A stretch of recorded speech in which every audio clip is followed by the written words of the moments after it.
Continuing our visit to Padres spring training, and really fired up right now to be joined by Padres outfielder Jason Heyward, our guest. How are things going for you so far, Jason? Has Padre camp been everything you thought of? Is there anything that this could have presented that you haven't seen before in your career? No, I think it's interesting you asked that. As far as how it's going for me, it's definitely work. You have to keep it in perspective. I was actually talking to TG yesterday about it. You got to keep it in perspective that this is not the actual game setup. But that being said, you got to dumb things down. You got to make things as natural as possible in your habits and your work day, and then do your best to go out there and implement it in the game. But that being said, also, don't worry about the information. Just go play the game, have some feel, keep building on that. I think it's been a good job of staying healthy, good job of mentally and physically preparing for the season, and here we go. I got to ask, Jay, because I know as I got older how the body felt day to day. You do a much better job of taking care of yourself than I did. I appreciate it. But I imagine as you get older, especially in the outfield where, you're moving out there, how's the body feeling? I mean, this is not something new for you. No, this is big league camp number 18, I believe. And, wow. Chris, how you were asking, is there anything that I have seen, haven't seen? I think there's some things coming back full circle as far as my time with St. Louis in 2015, and a lot of volume in practice as far as like the little details, the base running, outfield defense, just different vantage points of the base running and how we're going to be in offense and the defense communicating. And I think all that leads back to getting your legs under you. Yeah. Today, body feels a lot better than it did 2 weeks ago. and it's just funny because it doesn't matter what you do in the offseason. No. Nothing's going to prepare you for getting hot, getting cold, getting back hot again, sitting still, going through a draw board, right, on how we're going to go through cuts and relays as a team. Because when you have a different group and when you get a different group of guys together, you want to be on the same page. And, those are the things about the offseason you can't bring into spring training. You talked about it being your 18th year, which is it is crazy. Nuts. Because you must have started when you were like 10 years old. Man, go ahead and date me. That's okay. You're welcome. No, I'm trying to look. Hey, I've been married 35 years, so I have to tell people I got married when I was 10 also. There we go. So I know. Okay, so but how about the mental frame of mind of a young Jason Heyward as to opposed to the Jason Heyward now? How has that evolved and changed for you? Man, I think the game of baseball is a game of baseball. Okay. As far as the way you run the bases, be a good teammate, move guys over. But I think at the same time, I saw it, I feel like 2015 on, it started changing very quickly. Yeah.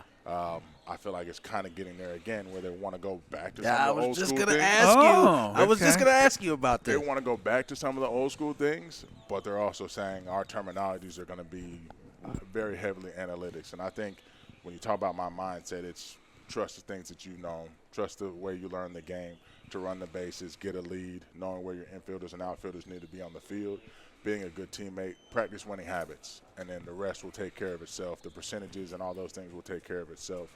And then just to tie that answer up, in spring training, you've got to get yourself ready. You can be focused on results all you want to, and don't get it twisted. Love to see the guys get that reward and have that grind pay off, but you still got to focus on what you need to do to get ready for the season. I got to ask, because you brought it up. I mean, the pendulum swung heavily, probably around that 2014, 2015 time.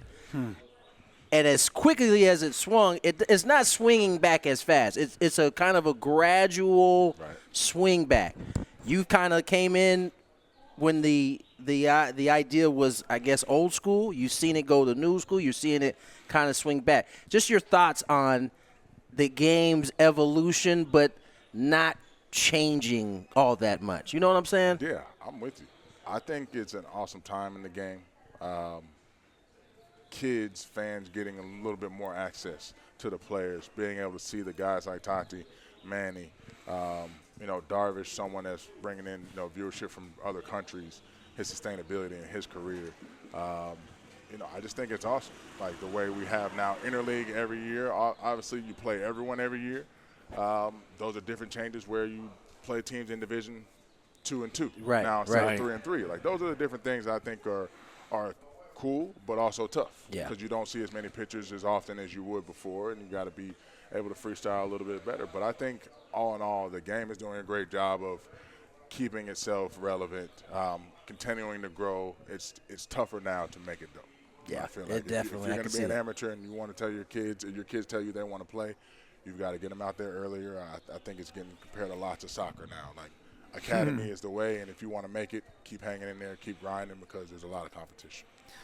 You can remind everybody also, if you're a Major League Baseball player, that it can be a little mean sometimes. I mean, you're an unbelievable example. You hit the heroic home run for the Dodgers.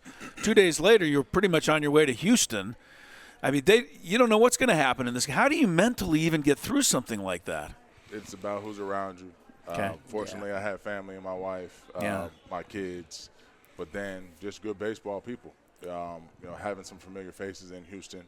But timing's everything, as we know. And I've been fortunate enough in my career to be around a lot of winning. Playing this game since 5 years old, winning. Winning habits are, again, just what I'm always going to harp on. And it's being a good teammate, paying attention to detail, all those things. But it is a business. And year 2, being 21 years old, I got introduced to that in Atlanta a little bit, just having a bad shoulder. I started that season off even better than I did the first year, my rookie year, which was a pretty good year. But still, teams see opportunities to maybe lock a guy up financially long term, but they look for you at your worst at times. And when I say that, that's not to badmouth anyone. Like, I know, yeah. Everyone in this space has a job to do, and I think the more we focus on what we control, the better off we're going to be. But those are just growing pains, and if you don't know, you don't know. Have you gotten used to, because you've been in you've had to do the whole move into a new locker room, meet new faces. Does that ever become like a comfort? I mean, I know I did it a few times. Every time I did it, it was like that uncomfortable, exciting feeling. What is your feeling now at this point? You've been through quite a few different clubhouses. I think you hit the nail on the head, though. Uncomfortable, exciting feeling. You talk about last year with L.A., that was my second year with that group of guys. Spent a lot of time with them, put a lot of work in. Of course, going for that end result, but then gears shifting to Houston. Walking in that clubhouse, a lot of the guys, veterans, Altuve, Caratini being there, Tucker, Bregman, a whole list of guys that said, hey, bro, like, we understand where you're at right now. Did you come in and help us win and bring what you bring? So that always helps. And no different than this clubhouse, coming in with Manny, coming in with Cronenworth, of course, play with Darvish in Chicago, some of the familiar faces that we have on the coaching staff, Matt Adams, Alan Craig, Nick Punto. It's a good baseball space, and I think that was one thing on the outside looking in. I wasn't aware of how many baseball people there were around. Got you. I mean, you got yourself, TG, here. Yeah. And I think those are things that help along the way that you realize. But still, you come into spring training, it's like that brand new first day of school. But doing this so long now, like, people are like, yes, sir, good to see you. I'm like, damn. Yes, sir. Versus like, when like Nick can come up to me, Punto, he can be like, what's up, kid? I'm like, all right, like that. That was nice. I appreciate that, man. I appreciate you doing that, man. That was nice.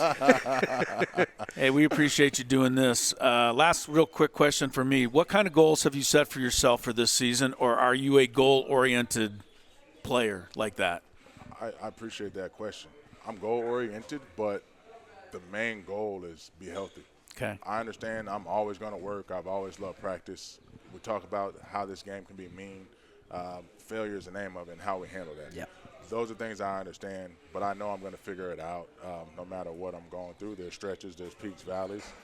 Stay as even as possible, focus on winning. So that number one goal, last year I did a lot of special things and helped a couple teams win baseball games, but I missed a lot of time. But when I'm on the field, when I'm healthy and available, I like my odds and I like what I can bring to a club, and that's what I want to focus on. Biggest thing, being healthy and handling the day-to-day.